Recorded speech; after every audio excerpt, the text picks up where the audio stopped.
A woman is more. She is a sun ray to flowers that bloom. Find her in God's hands.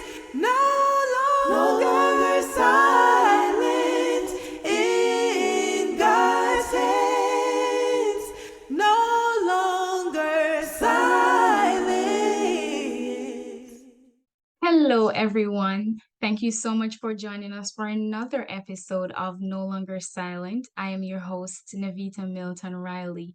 If you are joining us for the first time, we are so elated to have you. Welcome, welcome, welcome.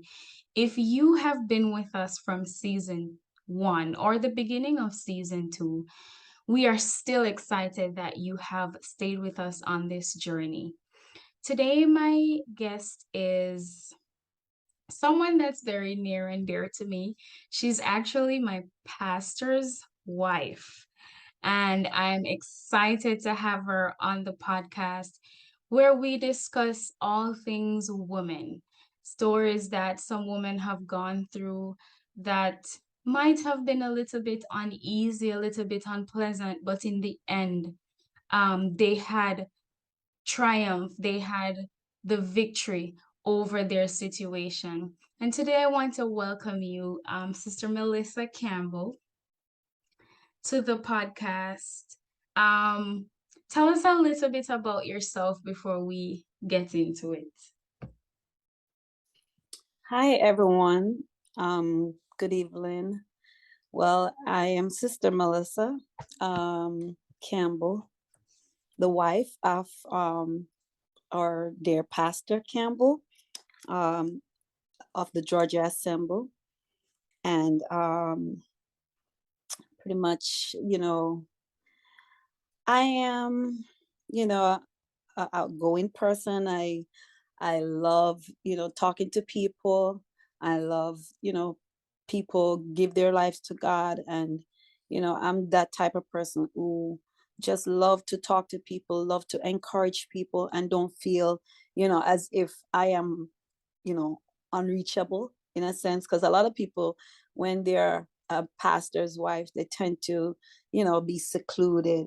But I am Mhm. not that type of person. I try to blend in with my brethren and just be able to talk to them and on their level. So that's a little bit about myself. Okay. All right. Also, Uh-huh. one more thing. Also, I can't leave this out, but also I have two beautiful kids. Mm-hmm. How can I forget that? Javon and Joanna, who it was a challenge, but I've experienced God in my life, and I feel blessed to have both of them. I have different testimonies of both kid, and so today I'm just giving God thanks that I can have them. They're growing healthy and strong, and so I am blessed. All right, all right. I'm glad that you added that part because it kind of gave an introduction to what you are going to talk about today, which was your journey to childbearing and how difficult that was for you, and what were some of the roadblock blocks that you had along the way. So go ahead and tell us what the journey was like for you and Pastor going into childbearing. Well, so I got married, as I mentioned, to Pastor, and we, um, it's been a few years into our marriage, and we decided that we wanted to start having kids. And so we were trying to get pregnant, and nothing seems to be happening at that time. It was hard enough dealing with, people asking, you know, if we are pregnant yet. Yeah. The years are rolling by, and you know, actually, I felt pressured to some extent in some kind of Mm-hmm. way, being being an outsider, you know, not born into Mount Zion, Mm-hmm. but you know, I was just wondering what people would say, or what people, were saying at that time. I remember I really believe that this was the year. Um, it was 2006, and I really trying all those years. It will been a few years just trying to get pregnant, and nothing seems to be given. And so this year, I really, we were there. I really believe, yes, something is going to happen. I am going to get pregnant, and we, myself and Pastor, we prayed, we fast, you know, and I lift my faith and say, yes, this is going to be it. And so, just believing in God and knowing that God can do all things. Right. It was that particular year, I would never forget, because of, I was like pumped up and just really have a positive attitude towards getting pregnant. And so I think it was like in the midst of the year where I will see my cycle, January, February, March, April, everything was going on regular. And I think it was like in the summer where I missed my cycle. And so I I was so happy. I didn't tell Pastor anything of that sort that I missed, because I just wasn't sure what was happening anyways. But I noticed I missed my cycle. The following month again, I didn't see my cycle. So I'm like, oh my God, I need to get a test, Yeah. because I think we are pregnant. I was like, I think something is going on. And so I got a test, and I went to the CVS pharmacy, bought a test. It came back negative. But I still didn't really pay that any mind, because I've heard story of people doing the home test and still, they were pregnant. Yeah. Because it's not 100% guaranteed. Right. And so I actually, was there going on. It's like the 4th month into not seeing my cycle. And, I actually start feeling nauseous, morning sickness. Wow. I started, to have just craving, my breasts cramps. And these are just like 5 months into it, 6 months into it, these symptoms start to develop, and my breasts are enlarged. And I started to actually, my tummy growing. And so myself and Pastor at that time, he knew about what was happening. I'm like, I think we're pregnant, but I don't think these tests not showing. Anyways, I decided to go to the doctor for this was like maybe the 4th or 5th month. Said I decided to go to the doctor to for the nurse to do a test, because I'm like, probably their tests will show something differently. So I went to the doctor, and the nurse gave me a test, and it still came back negative. And so therefore I'm like, this is crazy. So myself and Pastor was like, well, I think this child is hiding. We even joke and say that we're gonna name the child He-hood. I think the name is, of the biblical of this the child who is hiding. That's the meaning of He-hood. And so we were saying that we're gonna name the child that name, because obviously all these things happening, and I still believe that I was pregnant because of experiencing all the symptoms, and despite investing in so much pregnancy tests, different kinds, just to see if anyone, would confirm what I'm going through. Right. And it was like around, probably close to the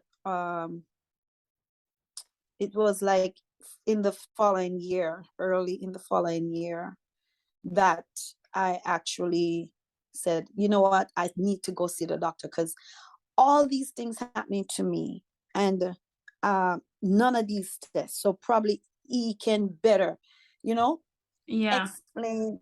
And I actually called the doctor, tell him what I'm going through. So he said, come in and they'll do they'll do an ultrasound.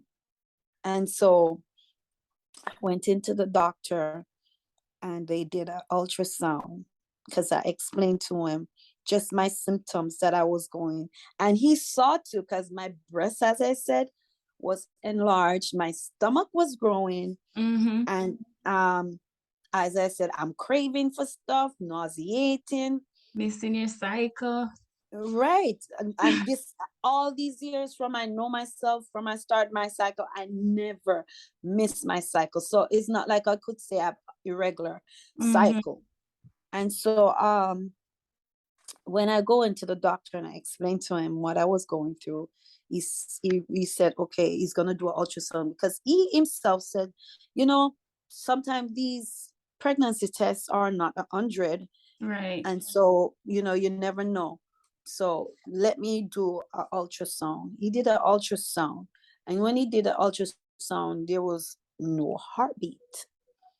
And then that's when he actually said that he knows what was going on with me, explained to me. And he says, Mrs. Campbell and Mr. Campbell, what is happening?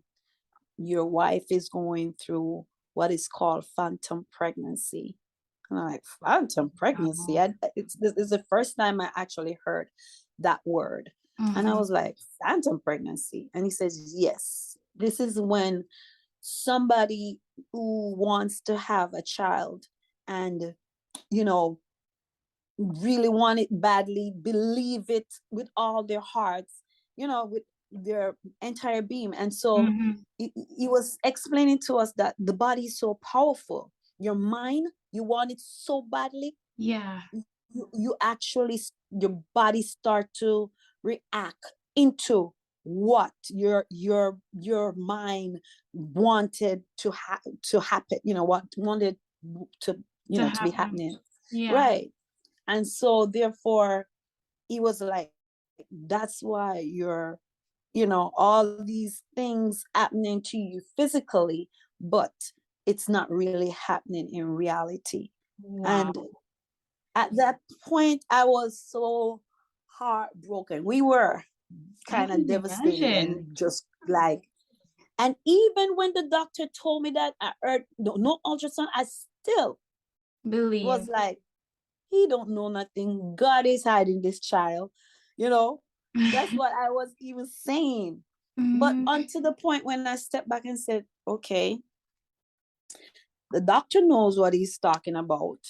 So probably I can't believe it, going through all these different things.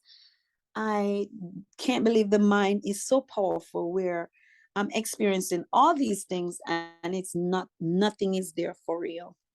And so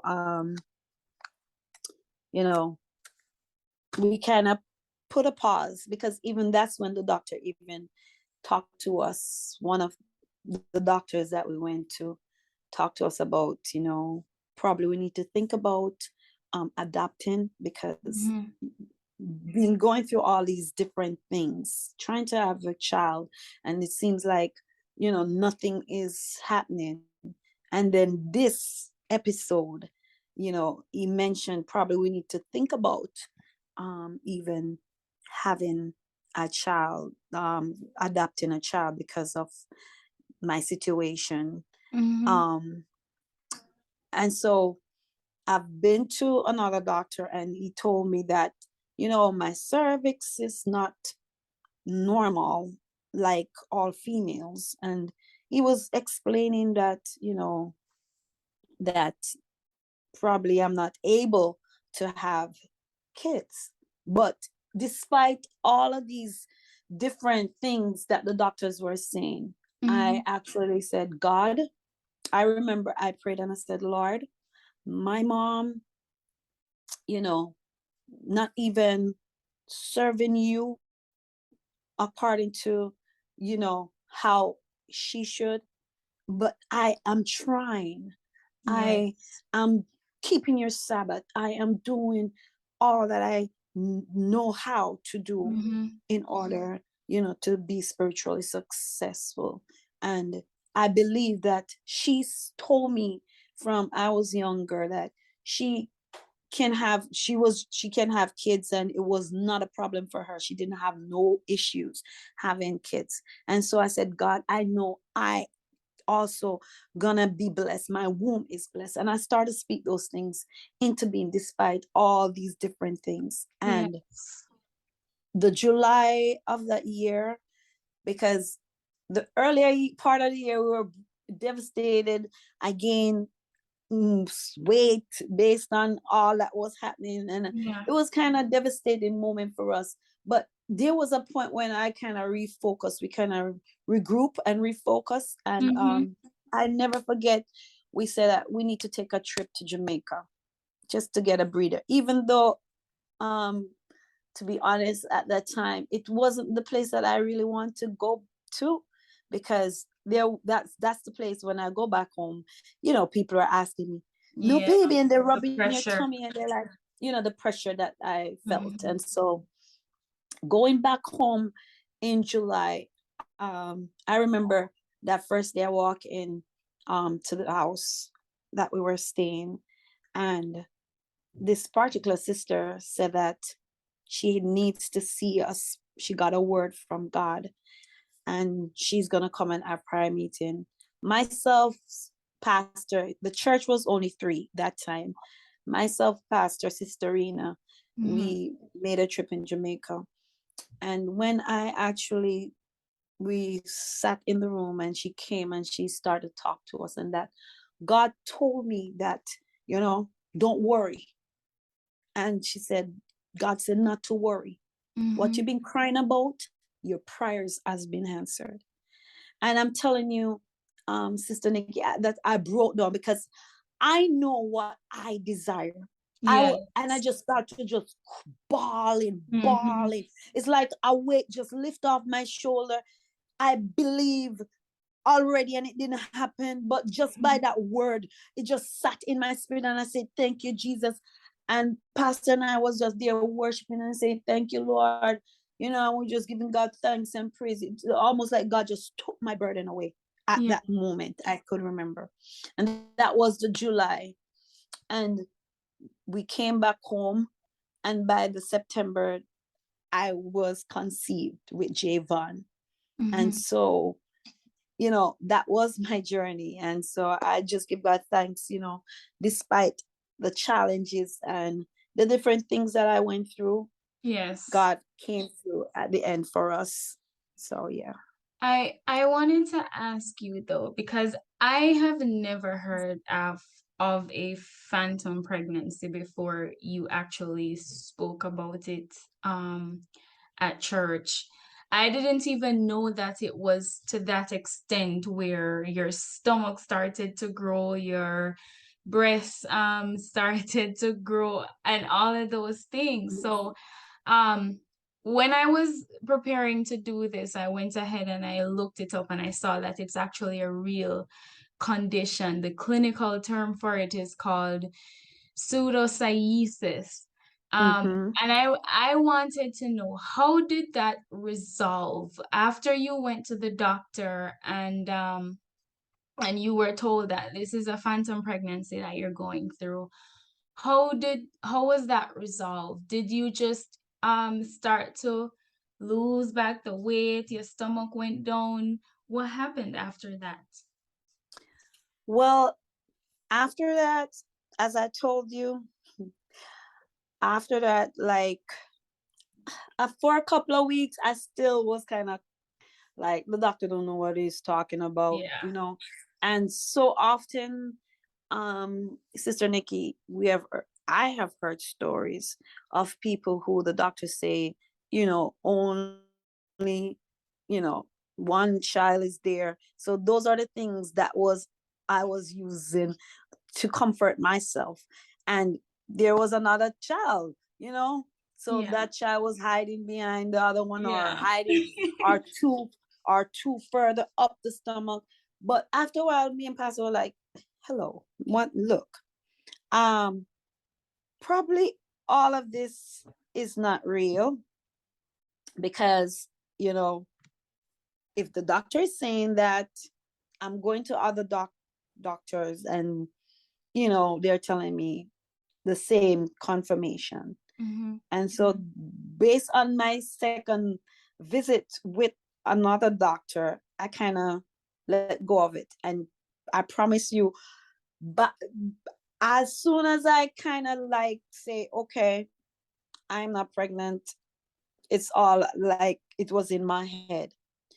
Um, the weight didn't go away immediately, Okay. but it took maybe about couple months. My cycle came back, Okay. and things start to kind of fall into place. But it took um just a minute for these things to happen. And I think because I realized the mind is so powerful, once Yes. I let go of Mm-hmm. being pregnant, I was even shopping for a child. Oh my God. I was shopping. The craziest thing though, I was shopping for a boy. I felt it in my spirit. It Mm-hmm. was a boy I'm having. Mm-hmm. And so me and Pastor going out shopping for this particular child that is not in existence. But once I stopped those things, stop talking about it, and just kind of go back to my normal life, that's when it's almost like I feel, when you want something so badly, Yes. it's you're zoning, you're focusing on it. Mm-hmm. It's like your entire world, um surround that particular situation. That's the same way for me at that point. We wanted to get pregnant so badly. I wanted to get pregnant so badly. And I actually, even when Pastor was saying, Emmy, probably we need to think about adopting. And I said, nope, I'm not. No, no, no. I'm Mm-hmm. like, I am not thinking about that, because, and I always say to him, you see, my mom is blessed. I am blessed. And Yeah. I believe that. I Yeah. believe God gonna bless me. I don't know when, I don't know how, but I know that God is gonna bless me. But once I actually let go of, just caught up in the moment of wanting to be pregnant so badly, um that's when those symptoms, not craving anymore, Mm-hmm. not my breast gone back regular, my stomach stopped growing, Mm-hmm. and just everything was going back to normal state. And so that's when, it took, as I said, not immediately. Yeah. It took like a couple months for all of those Eventually. things. Yeah. Yeah. Okay. I'm listening, and I'm just imagining like the mental state that both you and Pastor must have been in, um having all of these symptoms and kind of getting excited because you said it's a couple years into the marriage. And I feel Yes. like that's why we have to be careful, some of the things that we say to people a lot of Yeah. times, because we don't know how it will affect them, and that is something that is very common in the church. For as soon as somebody get married, the questions about child rearing comes into play. And for some people it's not as easy as it is for others, you know but That's right. I thank you, Sister Melissa, for coming on and sharing your story. I'm telling you, like I looked up the symptoms, and some of the things that some women experience is they have even possible milk production. They even feel Mm, have fetal wow. movements when there is no baby. Mm-hmm. So this is a Mm-hmm. real thing. And I'm glad that you took the Yeah. time out to come on and share it with us, because there are women who um live for these testimonies, because you're there in your marriage and you are hoping to have a child, and it's not happening, at least at the time when you want it to happen. And so a lot of Right. times, we start to complain and we wonder if there's a problem with us, and we get depressed and we get burdened Yes. down. But your testimony is hope for myself and for others, who are in that position, Yes. who they're looking to God and they're really hoping that this is going to come through. So thank you for sharing your testimony, Sister Melissa. It really blessed me, and like I've said in Yes. church and other times, it's something that I am holding on to. I don't know about anybody else, but it's something that I am holding on to. Yes. Almost Yes. every time when I start to think about it, I remember your testimony, you and Pastor's testimony, and I Yeah. have hope. I have hope. So thank you so much Amen. for sharing with us. Thank you guys for staying tuned and listening.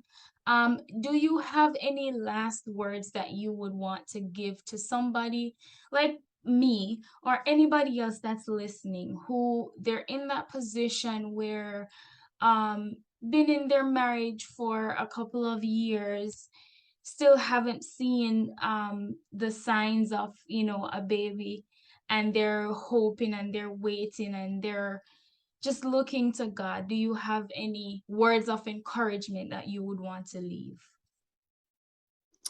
Sure, definitely. You know, my encouragement to, you know, all that's listening or hearing the sound of my voice, all the ladies who are trying, the sisters that are trying to become a mom, don't give up. Don't get weary in trusting God, because it is so important to speak um positivity, to speak, strength despite all odds, whatever somebody, the negativity, despite, the different things, the challenges you may face, Mm-hmm. to speak and believe and read and trust God words. I used to always say to myself, God, I know you bless Rachel, you blessed um you know all these women back Hannah. in the days. Hannah, sorry, I said Yes. Rachel, but it's Anna I was thinking of. You bless Anna. I was thinking, you bless Anna, you bless, all these different women. You hear their testimonies of how God came through for them.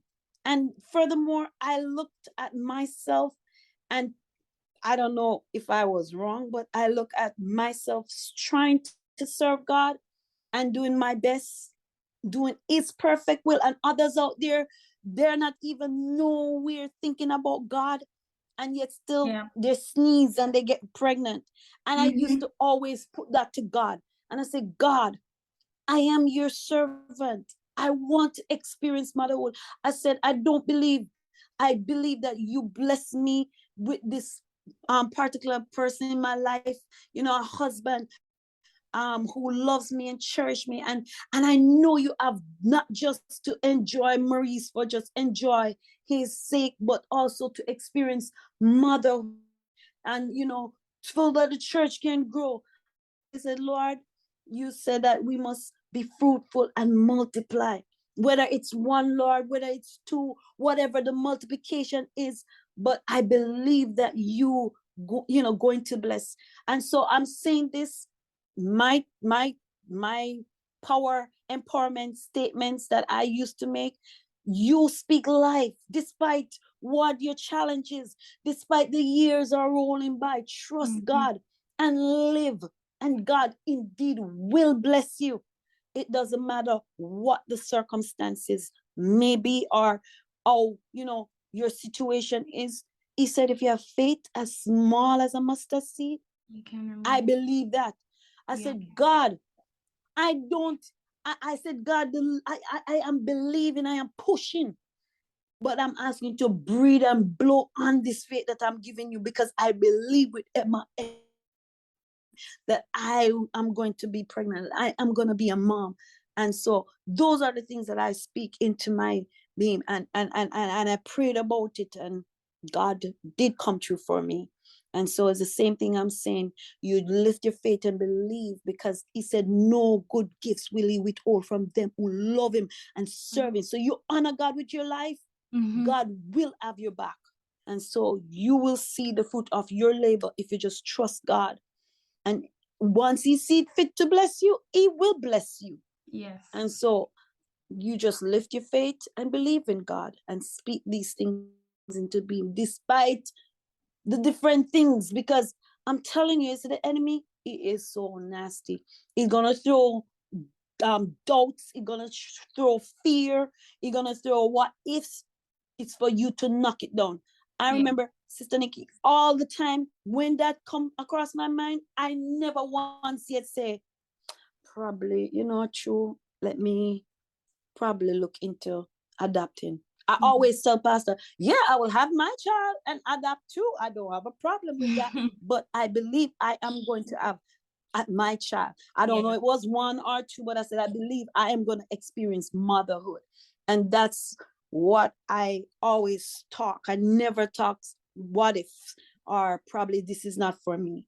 And so, even though I went through that particular episode, Mm-hmm. God came in, even in our lowest moment, when I really felt defeated, in a sense, where I felt so overwhelmed and burdened down.